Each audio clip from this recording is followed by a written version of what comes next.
Welcome to the party. I'm Sam Ekstrom of Locked On Sports Minnesota. Hey, what do you say? Draft Drake Maye. What's up? I'm Luke Braun of Locked On Vikings, and I'm going to have ZD do my bets today. Hey, this is Arif Hassan with the Wide Left Substack. There is a stone cold killer in the previous cold open, and it is not Luke Braun. Luke Inman at Luke_Spinman. Only 98 days, guys, until the 2024 NFL Draft. The bid is back, baby. We're back. Locked On Sports Minnesota podcast. It's endless Minnesota Vikings talk with the diverse voices of your local experts. It's time for the Minnesota Football Party. Welcome in to the Minnesota Football Party on a Thursday. My name's Sam Ekstrom. You met the Lukes. You met Arif. You met the Bunny. It's time to talk Vikings for the next hour. Ron Johnson joins as the show is in progress. We're going through our QB target series today. It's Drake Maye that we focus on, and our free agency target series, defensive tackles today who could be future Minnesota Vikings. And we're going to have a broader conversation about how to solve and fix the Minnesota Vikings offense that was so ailed, particularly in the second half of the season without Kirk Cousins. Big asterisk there, but we're still going to talk about it and make our divisional round bets on a show that is brought to you by Prize Picks. The easiest and most exciting way to play daily fantasy sports. Go to prizepicks.com/LockedOnNFL and use code all lowercase LockedOnNFL for a first deposit match up to $100. All right. Thank you so much as well for watching us on Locked On Sports Minnesota on the YouTube channel. Please subscribe if you haven't and find us on the Locked On Vikings audio feed. You can also watch us on the 24/7 YouTube stream, hear us on the Sirius XM app, and myriad other ways to consume Locked On Sports Minnesota. Let's dive right into it. Luke Braun, going to you first. Fixing the offense. Is it so simple as to say, as you've said many times, stop fumbling, idiots? Or is there something deeper that could solve this offense that regressed this season? Half the season played without Kirk Cousins. For me, the key downs is where they really failed. When their best was required, they were not at their best. They go from 12th to 18th in third down percentage, from 8th to 28th in red zone scoring percentage. To me, those are the tangible ways where this offense kind of stunk. And the fumbles, of course, 31 in turnover, 31st in turnovers. You can't win that way. Luke Braun, give it to me. Yeah, weren't they like 0 for 4 and following through on Kevin O'Connell slogans?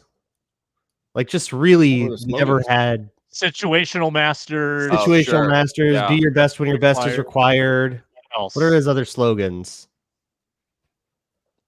Did they activate things? Because he uses the word activate a lot. They didn't activate a lot of things. Yeah. Didn't activate Justin Jefferson for until they lost too many games. Hey, got him. Yeah, but according to you, Braun, that was totally above board. Like, a lot of it is luck, which is pretty dissatisfying because then there's not really a solution to that except for like hope it's better next time. But you lose your quarterback for half the season, you lose Justin Jefferson for half the season. That will take a toll on things. Turn the ball over a whole bunch. That will take a toll on things. I think it would be cool to get a starting running back, which they did not have all year. Like one that should be starting. Remember when you were like an egghead who believed in analytics like 2 years ago? No. Months ago. Well, here, part of the argument is that it's like cheap as heck to do that because nobody pays running backs anymore. Like, it's really easy. It's a very easy thing to do. You do not need to spend a lot of resources. I agree. It's always funny to advocate for getting a running back because it feels like a betrayal of principles, even though it clearly is not. It still feels. Yeah, but then you watch Alexander Madison on game. Yeah, and you're like you trying to do duo for a year, and you're like, all right, I get it. There's a there. Let's get something there. I mean, that can be a third round draft pick or it can be a $6 million free agent, like whatever. Right. Yeah.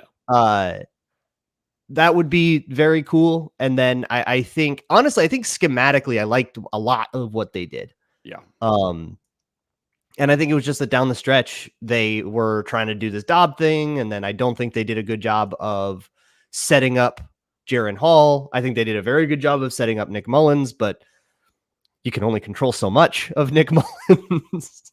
Like, there's a whole bunch of stuff that doesn't really like project forward into next year that went wrong, which might be encouraging. I think for me, I'm a lot more concerned long-term about the defense than the offense.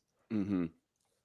Yeah, I think you're right. Like, can you get your guys to stop getting injured and turning the ball over? Because, I mean, you can get into the run game like you talked about a little bit. And I know, nothing's close to perfect. But when everyone is healthy, including Kirk Cousins, and they're not turning the ball over, I just truly believe this is a top 7, top 8 kind of offense all day long between JJ, Addison now, Hawkinson, the bookend tackles. I think Luke's right. Like, schematically, KOC has the right idea. It's not far off. I mean, I think the potential is even a top 5 offense, really, on paper. I think a couple of things you can look at. Luke's right. Like, it's not even being 28th in rush attempts for me, because if your strength is in your quarterback and the passing weapons, then you should be passing the ball. But being 25th in EPA per rush, 22nd in yards before contact, I think that's where you want to see a little bit of improvement. And I think it's just is it a mixture of the scheme, the blocking up front, just the talent you have at running back? Maybe you go draft a running back on day 3.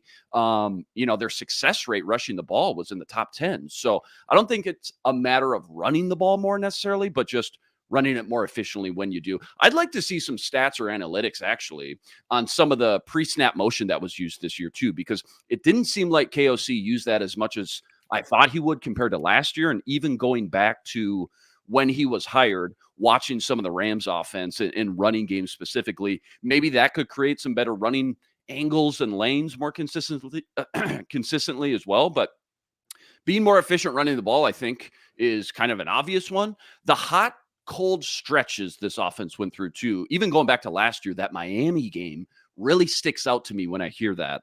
2.5 quarters, it felt like, of just nothing. You kind of get bailed out with the Dalvin Cook splash play, but just finding more ways to be more consistent, moving the chains, keep the drives moving. Last year, they were one of the best at opening drive success rates. This year, they fell off dramatically. And again, a lot of that had to do with the turnovers, but some of it was just bad execution too. So I think they're really close. They're on the verge of cementing themselves as a top 10 offense, if not even better. It is in some of the small details, though, they need to clean up. And I think if they can fix that, hold on to the ball, stay healthy, I think that's the difference between a top 10 offense and what we've seen them struggle with the past 2 years too. It felt like the antithesis of last year in many ways, in that turned it over a ton, weren't great opening drive, weren't great late in games, but over the course of a full game, maybe even a hair more consistent this year than last year, where a hair more like a last negative year, EPA. They were insanely inconsistent. Right. Much more consistent this year. Negative EPA last year in the first 3 quarters, right? And then a historically good EPA in the 4th quarter. This year was definitely more spread out, and then it was derailed, hijacked, destroyed by turnovers time and time again. So I think just in terms of improving the offense, it's actually a really difficult discussion because they didn't have Justin Jefferson for 7 games, and have Kirk Cousins for 9 games. It's like really tough to like evaluate that offense. I think that, and also Luke, the last episode we did talk a little bit about motion, so you wanted to know about that. The Vikings are 15th in the NFL, or finished the season 15th in the NFL in pre-snap motion, which means more than it would have 3 years ago, because league-wide pre-snap motion is up, right? Sure. In part because of these findings, right? Compared to last year's number? I don't remember last year's number, but I believe it's up compared to last year's number. Okay. Just curious. But I will say this. I do think that, and again, really tough to develop this in an offense where you don't have your starting quarterback or even that starting star wide receiver. But I think that the offense was less creative than last year. It felt like a lot of the concepts that were being run were very similar from game to game to game without a lot of building off of it. Tough to do that when you are teaching your quarterback the offense mid-game. Like, it's tough to be like, hey, man, normally you run a dig here. This is what the safety does against the dig when they're in cover 4. And so actually here we want you to run a post if the safety is here. And it's like, okay, well, if you want the receiver to do that, your quarterback has to know that that's the game. And the quarterback doesn't even know there's a dig there yet, right? Like, it's tough. So I don't know about this as a criticism, but as an improvement that they could make. Yeah, I think that developing creativity and using self-scouting to generate more advantages is better there. I don't love just generally saying, hey, these are things that work. We need more of it just because there's always a context to it.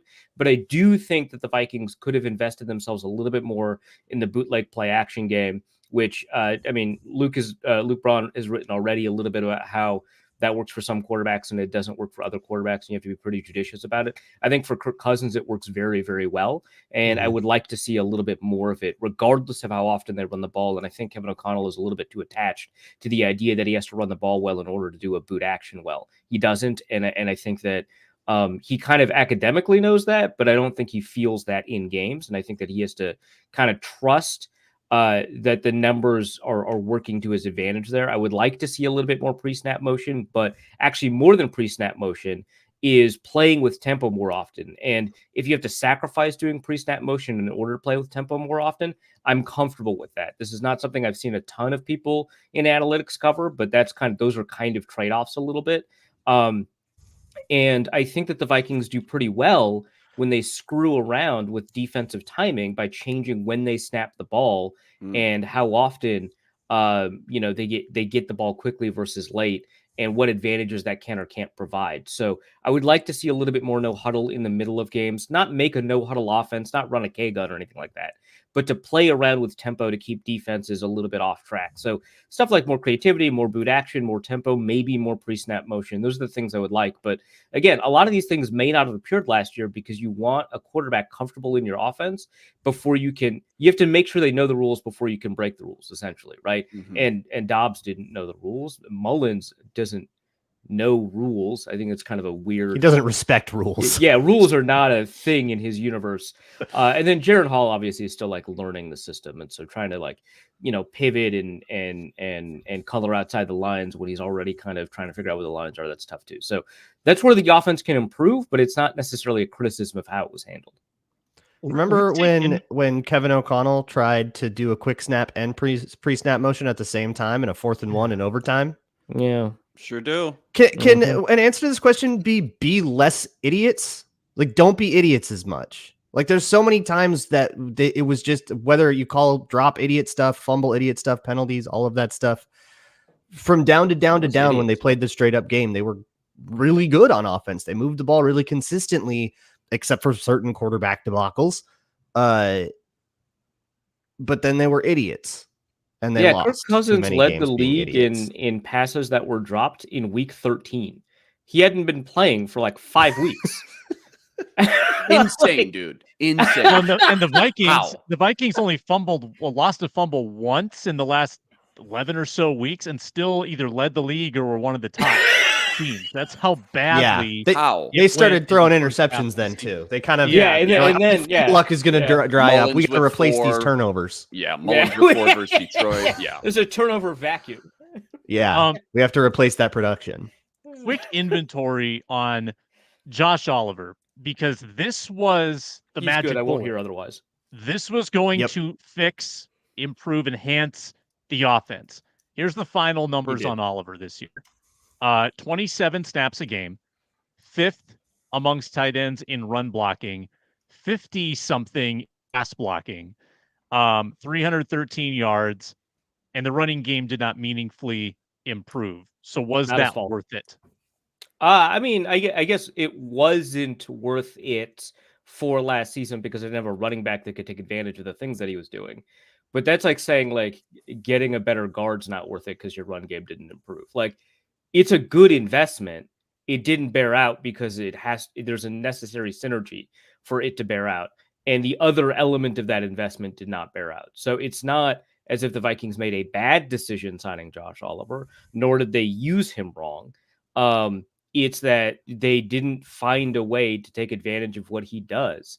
I would get a running back. It'd be fine. If you ask any like defensive coach about like whether or not they would rather face a diverse run game that has all kinds of different things, that runs a little bit of gap stuff, a little bit of zone stuff, comes from different personnel, or if they'd rather face an offense like the 2019 Vikings that kind of spammed the same thing over and over and over again, but they were really good at executing those particular plays, they'd basically always rather go against the team that has less plays. Like versatility is a nightmare for defensive coaches. And that's what Josh Oliver gave you, because he can pull, he can block this, you can have him lead block, you can have him, just double team an edge rusher with a tackle. All of that allowed the Vikings to be so much more multiple in their run game. And boy, howdy, there's a lot of really well blocked run plays that just didn't work because the running back couldn't see. It was all there. The reason I laughed or just wasn't fast enough to hit the hole. The reason I laughed at what you said, Luke, is because it reminded me of something Mike Zimmer did. I think it was 2019 or 2018 when DeFilippo was in the building, right? Which I think was the first year of Kirk Cousins. So I think that was 2018, right? Anyway, whatever year that was. That was when I started Locked On Vikings by caping for John DeFilippo literally the day before he got fired. Oh, cool. I wrote an article caping for John DeFilippo the day before he got fired. We're all stupid. It's fun, and I cannot believe people listen to or watch this show. Anyway, the funny thing that Mike Zimmer did was before the second Chicago game, he was like, it is a nightmare to go up against Matt Nagy. And we were like, what are you talking about? That offense stinks. And he's like, no, there's like 400 pages of plays. It's incredible. They run every play you could possibly imagine. It's impossible to prepare for. It's so tough to do. And then like the next week, he was like, man, I effing hate this offensive coordinator we have. He has way too many plays. It is so ridiculous. How can you coach our players if he has this many plays? And I was like, come on. Pick one. But I get it, because there's one as a defensive and oppositional coach that you're preparing. And then there's one as non-oppositional coach where you're trying to figure out if your players can execute. So I get it, but it was very funny that like those two things happened within like a week of each other. That's classic Zim. We got Ron Johnson coming up. We're also going to hit on Drake Maye and free agent defensive tackles before the show is over. On.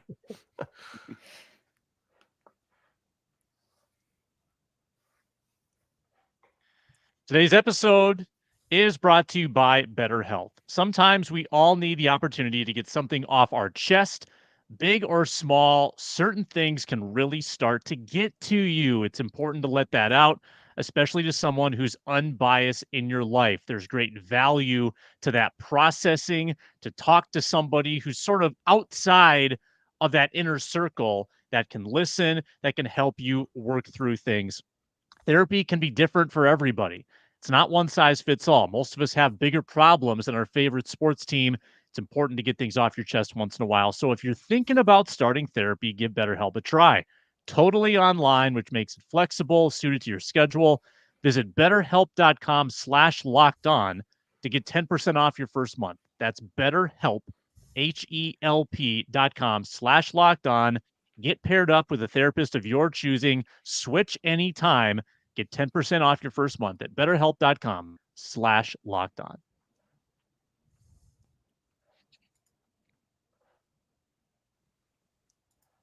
Ron Johnson joins us now, the host of the Ron Johnson Show, at 3RonJohnson on Twitter/X. Welcome in, Ron. We're talking before the show is done about free agent targets for the Vikings, and more so just positionally speaking. I think that defensive line, edge, and defensive tackle are both major needs for Minnesota. Defensive tackle didn't offer much at all in the way of pass rush this year. How big of a priority is that for you, Ron, going ahead into free agency? So the thing about the defensive tackle spot, when you look at, again, I keep coming back to this defensive coordinator thing. So it depends on if Brian Flores is going to stick around. His name hasn't popped up, thank goodness, on a lot of the short lists so far. So it seems like all signs pointing to him coming back. Within his defense, I don't know if so much he needs a defensive tackle as much as he needs rush ends. Like he needs outside linebackers that are true outside linebackers. If you look at some of the teams that we were like high on, like the Philadelphia Eagles, for instance, most of their pressure came from Brandon Graham and a lot of the edge rushers. Brian Flores finds ways to get Josh Metellus there. He uses Cam Bynum. He uses Harrison Smith. He's going to use his linebackers as well. So I think with Brian Flores, it's not so much a defensive tackle, but more so those rush ins. I feel like that's going to be priority number one is how can I create pressure, whether it's Zadarius Smith coming back, whether it's, looking into the draft and getting a true outside linebacker in a 3-4 system. I think that's going to be the key because if you look at the teams they're playing next year, it's not a bunch of teams that I feel like they should be scared of the run game. And I think that's the key. This NFL is going to a passing style offensive game. Even with running quarterbacks like Jalen Hurts, it's still a throwing offense. And so I think at the end of the day, you have to be able to get home with those guys, but stopping that middle rush, guys are finding ways now without having like dominant Pat Williams, Kevin Williams type guys. Now, if you're going to go that route, then you got to go 4-3. I think if you go defensive tackle or cock nose, you only need one. You need one dog who's going to be a true cock nose, and he's going to be in that 3-4 middle. But again, I don't feel like Brian Flores' 3-4 is a true 3-4. He doesn't use the nose guard and that, and like going all the way back to my Detroit Lions days with Jerry Ball. Like, he doesn't use a guy like Jerry Ball to say you just take up 3 guys at once and everybody else go eat. He doesn't do that. Ron, if you had to pick one non-starter from last year's roster you think could end up being a starter in 2024, who would it be? And I guess we're calling Ivan Pace a starter. Yeah. Just a guy who flashed enough as a backup you think could maybe or should have a bigger role next season if we're trying to find some young talent that's still maybe a little untapped. I don't really I hate to say it, I don't feel like anybody. There's not a lot of options. I don't feel like any of the backups. I mean, Ivan Pace was the backup theoretically. Like he was the guy that we thought was going to be a backup. So bigger role for him. I don't know if his role can get bigger, but I think, year 2 leadership role. I just hope he doesn't have a sophomore slump. We've heard that before where that second year, maybe you're reading your headlines too much. Maybe you're into, you're not working as hard because you're not an undrafted guy anymore and you fall behind because somebody else comes in and works their tail off. But if there is a guy that sticks around, I'm going to say Brandon Powell. I think Brandon Powell, when you watch how the Dolphins, I saw a number with the Dolphins. When Tyreek Hill had 99 plus yards a game, they were 9-0. When he had less than 99 yards, they were 1-6 or something like that. And so when you think about that, like that's crazy to think Tyreek Hill's 99 yards. So, but I think what it is the usage of Tyreek Hill. Like he scares people if you put him in the slot, you motion him, you're going to do jet sweeps. You have to honor everything he's doing. I think that's more. So I'm looking at a guy like Brandon Powell that, if you want to be a true smash and dash type team where you're spreading guys out, but you're also horizontal passing has to go to Brandon Powell. Like I think he's a jitterbug that can make plays happen, but that's if he's back. That's a good. I had Jay Ward, Theo Jackson, and Jaquelin Roy written down. Any of those guys, if you had to pick one, you think could be a starter? I like the Jay Ward and Theo Jackson, not starters though, but I do think like Harrison Smith again. He gave the same kind of speech Jason Kelsey did. Like it's if I'm tired of playing, I'm not going to play anymore. So you just don't know. And so if Harrison Smith was to go away, I think Josh Metellus becomes the natural starter at safety. And then, I could see Theo Jackson and Jay Ward filling in as a true back-end guy. But I think Josh Metellus is going to continue to be a Swiss Army knife. So, if they want him to be a Swiss Army knife and be a third starter, they're going to have to find a back-end safety like a Theo Ward or one of those two to be a true back-end safety. Yeah. Do you think that defense is going to change a lot? It seems like Brian Flores isn't going to get a head coaching interview at all, let alone a job. But do you think that they're going to keep trying this sort of unorthodox scheme, even with how it kind of fell apart down the stretch? So I think a part of it was injuries. Like you think about the cornerbacks that were out. Losing Murphy was huge. So a lot of the changes back end wise with injury, just teams. I think it's going to change a little bit. This is what I think will change. Brian Flores, like, I hate to use this term, but letting somebody kick you in the nuts over and over again and not realizing I need to change. Like, I think that's where this defense ended up towards the end. Like, they were getting kicked in the groin and they weren't changing. Like, every once in a while, just play cover 4, just play cover 2 and let your guys cover. Like, you don't always have to just blitz a quarterback. The cool thing about blitzing, the quarterback doesn't know it's coming. If you blitz at an unseed rate, they're prepared. Like, they're going to prepare for it. And that's why I think Jay Gruden not rest his soul. He's not dead. Bless his heart. Sorry. There you go. Bless his heart. Not rest his soul. He's still alive. Jay Gruden. Well, after what RG3 did to him, I don't know, man. RG3 tried to put him in the ground. Yeah. That's what I was going to bring up. So Jay Gruden was my coach in Orlando. He was a narcissist when it came to like how he treated quarterbacks. He belittled them. Like, he once got dressed at halftime and put himself in the game as quarterback in an arena league game. Like that.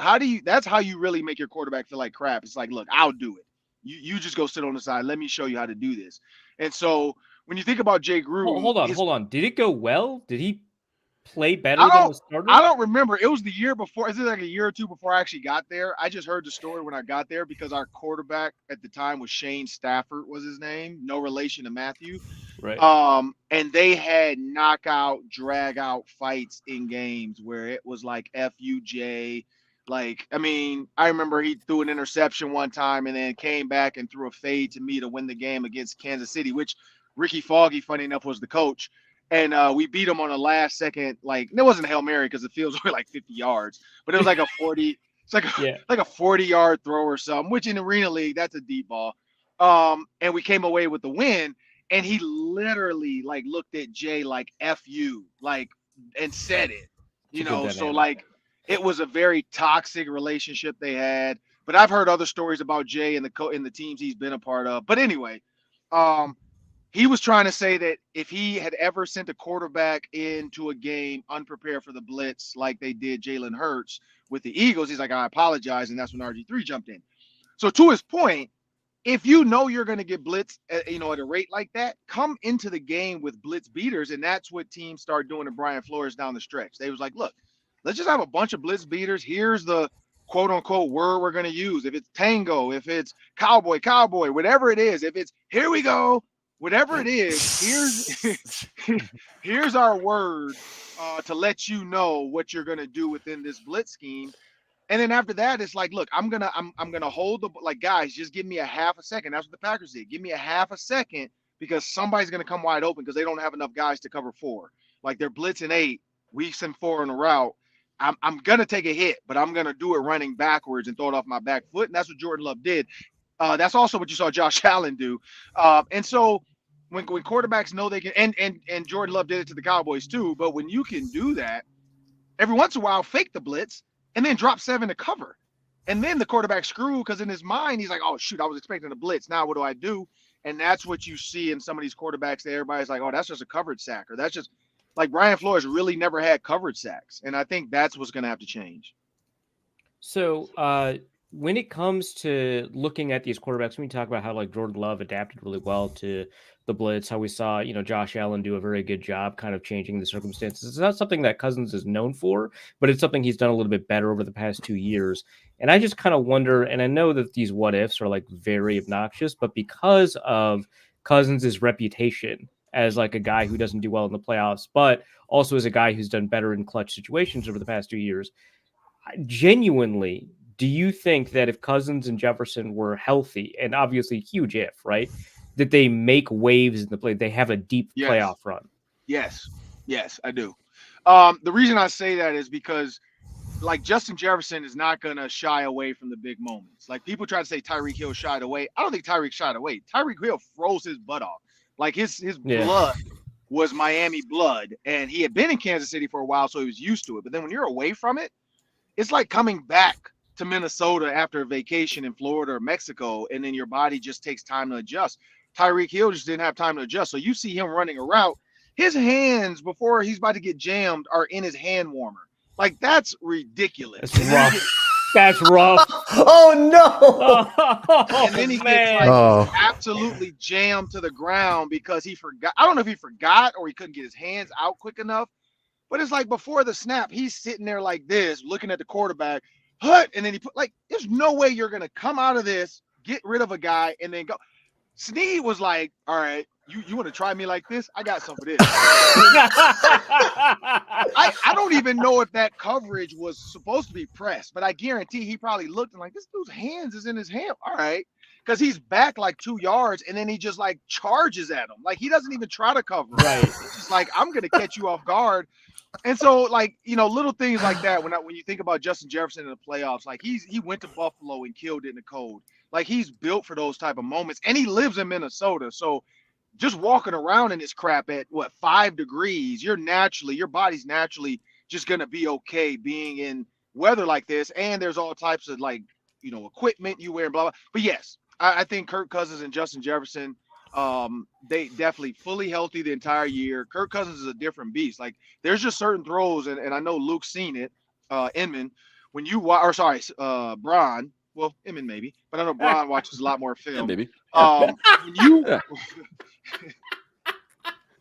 We're just morphing into the same guy in Ron's head right now. No, this is good. Yeah, this has been happening for a when you while. watch when you watch the film, you can see guys were open for both Josh Dobbs and Mullins and Hall, and they just like looked away too quick. Like they didn't read the top high safeties. They didn't understand what the play call was, and they just panicked, looked right, and then they took off. You know, like I love the D'Amico Ryans. You know, the behind the scenes of what we're seeing now, where he's telling the linebacker, which is nothing special. People are like, oh, he told him what to do. Like he basically just that's what you're supposed to do. Like you're in cover 2. You're supposed to sit and rob the hook or the flat. And all he said was, don't move, just stay, and then rob the hook or flat. That's all he said. Read Flacco's eyes. So he didn't do anything special. Everybody's like, oh, he knew the play was coming. No, he didn't. You just happened to videotape him saying that, and it just happened to work out. But anyway, that's what I see. That's what I see in this. It's that ability where Kirk Cousins can see, like, okay, and not all the time, because I don't want to become viral of like Kirk Cousins and everybody finds an interception reel of Kirk Cousins, but like he has the ability sometimes to see cover 2 and just know where to put the ball and where to go with it, where these other guys just kind of panicked a little sooner than they had to. And I think that was the big difference in like not even being able to make the playoffs. Dallas showed us who they were. I think the Vikings would have went in and beat the Cowboys. I think the Vikings could have beat the Eagles because it was a 1-score game before. The Eagles completely, like, we're going to get a 30 for 30 on their demise. Who knows what happened to them? I think the Vikings could have, like, the only team to me, honestly, that I'm like, I don't know, is the Bucks. The Bucks look really good. And they have something that the Vikings are tough, would struggle with, which is throwing it to the receivers and letting the big receiver make a play. Like, that's the only team where I looked at it. I mean, and again, Lions are great. I think the Lions would have beat them. And, probably we'll see what happens with this whole 49ers game. But those other teams, I think the Vikings beat those teams.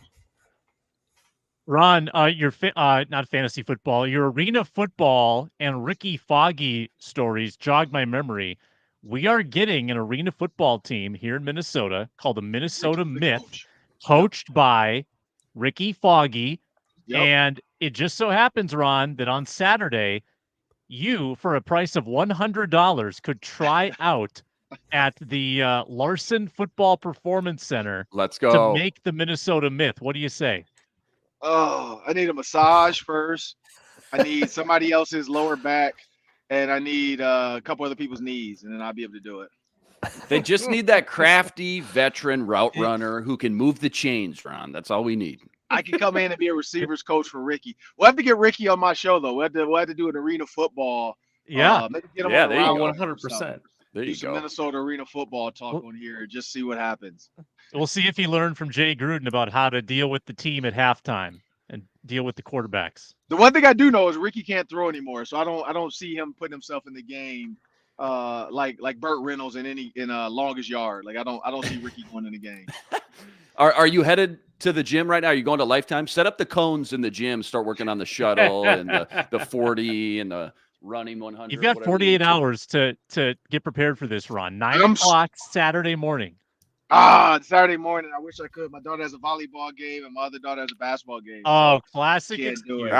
Classic, Perfect. Ron. Yeah, no cones for me. Scouting report. I'm at the gym today, Sam. I know there's a football party, but like we said in the basketball, I'm Kyle Anderson today. I'm moving slow motion. I'm keeping defenders on their toes. And I'm putting up buckets. That's it. I'm Kyle Anderson for the day though. Every day I come to the gym, I got to embody somebody. Today is Kyle Anderson day. Beautiful. Good luck with that. Let us know how it goes, and we'll talk to you tomorrow on the roundtable. Good stuff. All right. Appreciate it. Good stuff, Ron. Oh, that's funny. Drake Maye talk when we return. Today's episode brought to you by LinkedIn Jobs. It's January, which means it's the new year, which means a lot of small businesses are hiring. They're looking for that perfect hire that's going to bring their business to the next level in 2024. LinkedIn Jobs knows your success depends on the team you surround yourself with. You got to have good camaraderie, chemistry. They've got the tools to help you find the right pros for your team faster and for free. 86% of small businesses get a qualified candidate within 24 hours when they use LinkedIn Jobs because there's more than 1 billion professionals in the LinkedIn network. That's why small businesses rate LinkedIn Jobs #1 in delivering quality hires versus leading competitors. And they know that small businesses are wearing a lot of hats, so they've got tools to help you write job descriptions as well. With LinkedIn, the process is intuitive, quick, and easy. So post your job for free at linkedin.com/lockedonnfl. That's linkedin.com/lockedonnfl to post your job for free. Terms and conditions apply. We are also brought to you by Game Time. Do you want to get tickets to the next big event? Whether that's sports, music, comedy, theater, Timberwolves and Grizzlies, late night tonight at Target Center, 9 p.m. I've looked it up. You can get in the door for a wonderful price. It was $18 when I last looked at it through Game Time. They've also got killer last-minute deals if you want to wait till like 8:58 p.m. and then go to the game and just roll in middle of the first quarter. They've got all-in prices, views from the seats, and the best price guarantee. I love this little feature, too. If you find tickets in the same section and row for less, Game Time will credit you 110% of the difference. Download the Game Time app right now. Create an account. Use code LOCKEDON for $20 off your first purchase. Terms apply. Again, create an account. Redeem code LOCKEDON for $20 off. Download Game Time today. Last minute tickets, lowest price, guaranteed.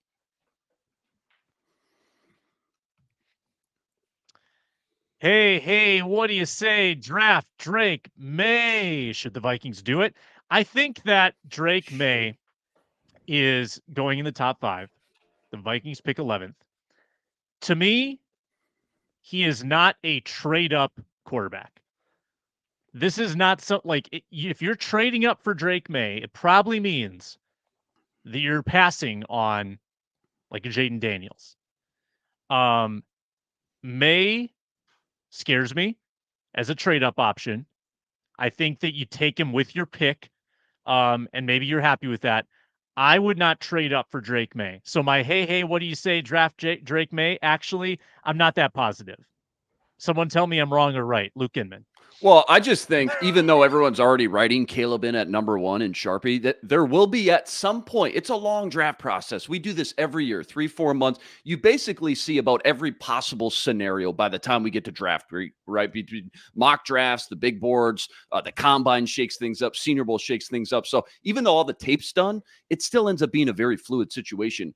At some point, there will be conversations about Drake Maye going ahead of Caleb at #1 because it happened in November, man. I saw a bunch of people say, "Hey, actually, people should get Drake Maye instead of Caleb." Why does Sam want to? Why do you want to pass on him then? What's going on? Yeah, this random Twitter user said that Drake Maye should go #1, and you don't even want to trade up for this guy.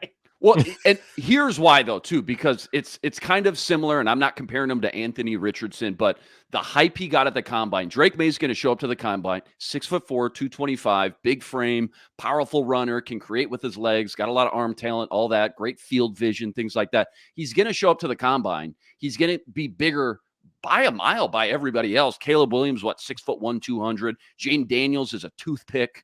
Michael Penix may be the biggest guy, but I still think, again, Drake Maye is going to impress and stick out to a lot of people. And at that point, and maybe this has already happened, people are going to start flinging out names like Josh Allen, Herbert, which I know has happened, Big Ben Roethlisberger, things like that. And once he starts getting comp to guys like that, and he shows up to the Combine, as the biggest and strongest guy of that group of the top 4, 5, 6 quarterbacks combined with the tape, I think the gap is going to start to be closed a little bit between him and Caleb. And he's not perfect. You're right, Sam. He's not perfect, kind of sloppy technically. There's a lot I think you still have to project to his game at the NFL. But I think, like we hear every single draft season, the cliches of he's got all the tools, he checks all the boxes that scouts, GMs, coaches, the media love to cling on to. I think you're going to see a similar Anthony Richardson type of hype start to get conjured up in Indy. So I'm not saying he's going to have the same type of combine numbers, but he's going to stand out physically when he stands next to Caleb, who again, 6'1", Jaden Daniels. He's got the size frame of, a Sam Ekstrom out there, more or less. I think between that and the tape, compliment to Jaden, really.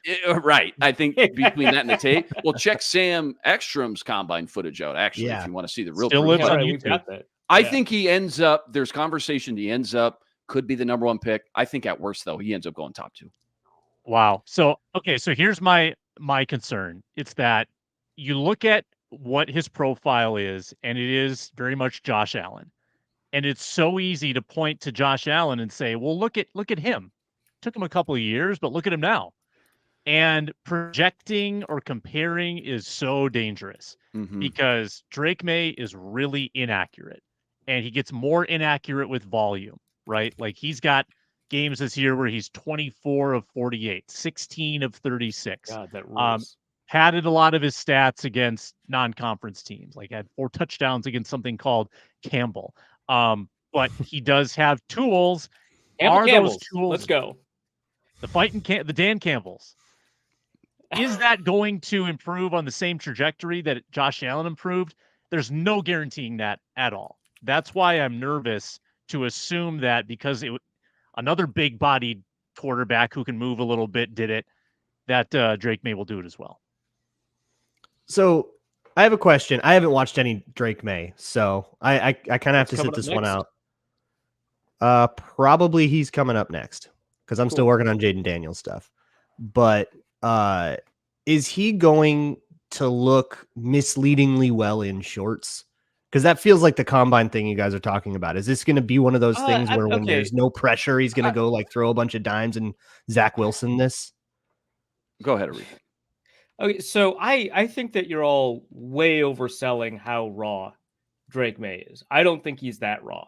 I think there is some inaccuracy. I think that inaccuracy is concerning because it stems from mechanical issues, but the issues are primarily lower body mechanics. I've said before that those concern me a lot less than upper body mechanic issues, just because those tend to be, this is not, permanent. Those tend to be a bit more fixable. It also kind of separates him from Josh Allen, but he was like way more accurate at North Carolina than Josh Allen was at Wyoming. I don't like that comparison at all.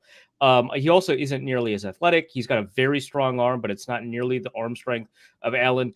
I don't think that he's a huge upside prospect. I don't think that his upside is like seductive in the way that Anthony Richardson or Josh Allen are. I think it's very impressive.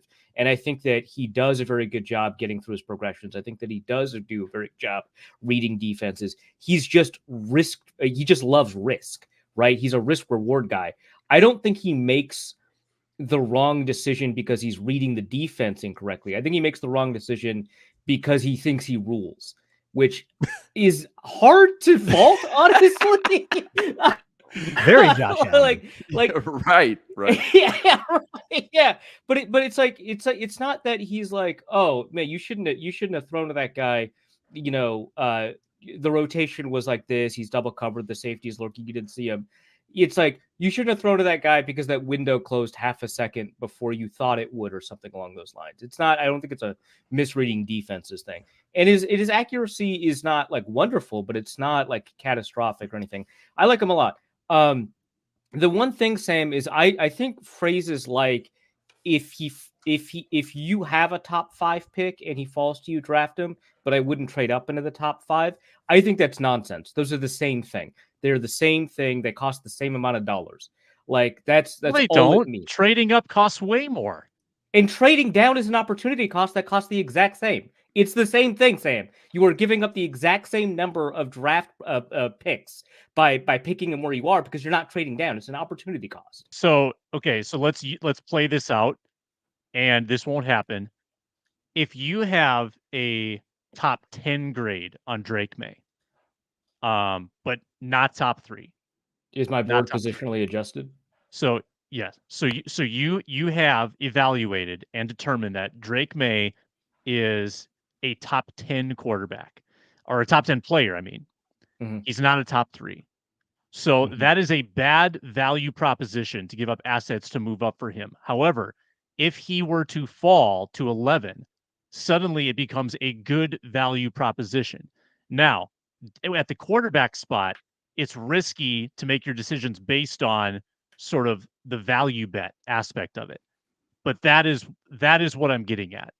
I think I get what you're saying in that trading up, like if trading up is inefficient, then those costs might actually be bigger. Like it might be worth more assets for the team at 11 to trade up and pick Maye than the team that's just already up there, because trading up is inefficient because of like the market of draft capital just costs more, especially if you're trading up for a quarterback. Like, is that the point that you're trying to make, that he's maybe worth it if you already have the pick, but he's not worth like swimming upstream, as it were?